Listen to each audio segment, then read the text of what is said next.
ನಮಸ್ತೆ, ನನ್ನ ಹೆಸರು ಸಿಂಧು ಅಂತ. ನನ್ನ ಹೆಸರು ಉಮೇಶ್ ಅಂತ. ಪೇಷಂಟ್ ಹೆಸರು ದಾನಪ್ಪ ನಾಯ್ಕ್. ಅವ್ರಿಗೆ ನನ್ನ ಮಗಳಾಗಬೇಕು, ಇವರು ಅಳಿಯ. ಒಂದು ವಾರದ ಹಿಂದೆ ಆಕ್ಸಿಡೆಂಟ್ ಆಗಿತ್ತು, ಅದು ಸೊರಬ ತಾಲೂಕಿನಲ್ಲಿ. ಅದು ಬೈಕ್ ರ್ಯಾಲಿಯಿಂದ ಕಾರಣಕ್ಕೋಸ್ಕರ ನಮ್ಮ ಮಾವ ಬೈಕಿಂದ ಹೋದಾಗ ಒಂದು ಜಸ್ಟ್ ಆಪೋಸಿಟ್ ಅಂತ ಒಂದು ಬರುವಂಥ ಬೈಕು ಅದಕ್ಕೆ ಗುದ್ದಿದ್ದು ಫುಲ್ ತಲೆಯೆಲ್ಲ ಓಪನ್ ಆಗಿದೆ. ಆ್ಯಕ್ಚುಲಿ ನಮ್ಮ ಅಪ್ಪಾಜಿ ಫಸ್ಟಿಗೆ ಆಕ್ಸಿಡೆಂಟ್ ಆದ ತಕ್ಷಣವೇ ಫುಲ್ಲು ಹೆವಿ ಏನೋ ಬದುಕ್ತಾರೋ ಇಲ್ಲೋ ಅಂದ್ಕೊಬಿಟ್ಟಿದ್ದೆ ನಾನು. ಹಾಸ್ಪಿಟ್ಲಿಗೆ ಕರ್ಕೊಬಂದು ಅಡ್ಮಿಟ್ ಮಾಡಿದ್ರು. ಅಡ್ಮಿಟ್ ಮಾಡಿದ ತಕ್ಷಣವೇ ಸರ್ಜರಿಗೆ ಕರ್ಕೊಂಡು ಹೋದರು.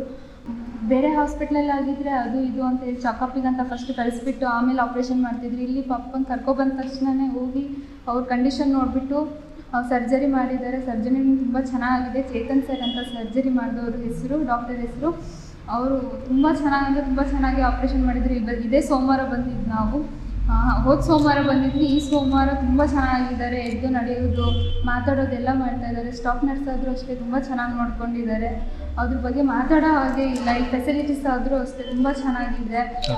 ಕೆಳಗಡೆ ಮೇಡಮ್ಸು ಎಲ್ಲ 5 ಮಿನಿಟ್ಸ್ಗೂ ಬಂದು ನೋಡ್ಕೊಂಡು ಹೋಗ್ತಾ ಇರ್ತಾರೆ ಪೇಷಂಟ್ನ. ಯಾವುದಕ್ಕೂ ಇದರಲ್ಲಿ ಇಲ್ಲಿ ತೊಂದರೆ ಏನಿಲ್ಲ. ಪೇಷಂಟ್ ಅಂತೂ ತುಂಬ ಚೆನ್ನಾಗಿದ್ದಾರೆ. ತಲೆ ಇಷ್ಟು ಓಪನ್ ಆಗಿದೆ, ಅದು ಟ್ರೀಟ್ಮೆಂಟ್ ಎಲ್ಲ ಚೆನ್ನಾಗಿ ಮಾಡಿದ್ದಾರೆ. ಡಾಕ್ಟ್ರು ಕೂಡ ಚೇತನ್ ಸರ್ ತುಂಬ ರೆಸ್ಪಾನ್ಸ್ ಮಾಡ್ತಾರೆ. ಅಂದರೆ ಎಲ್ಲ ಸಿಸ್ಟರ್ ಹತ್ರ ಆಗಲಿ ಡಾಕ್ಟ್ರ್ ಹತ್ರ ಅದ್ರ ಬಗ್ಗೆ ಏನಂತ ರಿಕವರಿ ತೊಗೊಂಡು ಅದ್ರ ಬಗ್ಗೆ ತನಿಖೆ ಮಾಡಿ ಚೆನ್ನಾಗಿ ನೋಡ್ಕೊತಾರೆ. ಅದ್ರ ಬಗ್ಗೆನಿಲ್ಲ. ಮತ್ತು ಇಲ್ಲಿ ಫೆಸಿಲಿಟಿ ಕೂಡ ತುಂಬ ಚೆನ್ನಾಗಿದೆ. ತುಂಬ ಚೆನ್ನಾಗಿ ನೋಡ್ಕೊಂಡಿದ್ದಾರೆ. ಇನ್ನೂ ಹೆಚ್ಚು ಕಡಿಮೆ ಆಗಲಿಲ್ದಂಗೆ ಫುಲ್ಲು ಪಪ್ಪ ಬೇಗ ಚೇತರಿಕೆ ತೊಗೊಂಡಿದ್ದಾರೆ. ಎಲ್ಲರಿಗೂ ಥ್ಯಾಂಕ್ಸ್. ಸ್ಪೆಷಲಿ ಚೇತನ್ ಸರಿಗೆ ಆಪ್ರೇಷನ್ ಮಾಡಿದವರು ಅವರೇ. ಅವರಿಗೆ ಮತ್ತು ಎಲ್ಲರಿಗೂ ಕೂಡ ನಾನು ಖುಷಿ ಪಡೋ ವಿಚಾರ, ಎಲ್ಲರಿಗೂ ಥ್ಯಾಂಕ್ಸ್ ಅಂತ ಹೇಳ್ತೀನಿ.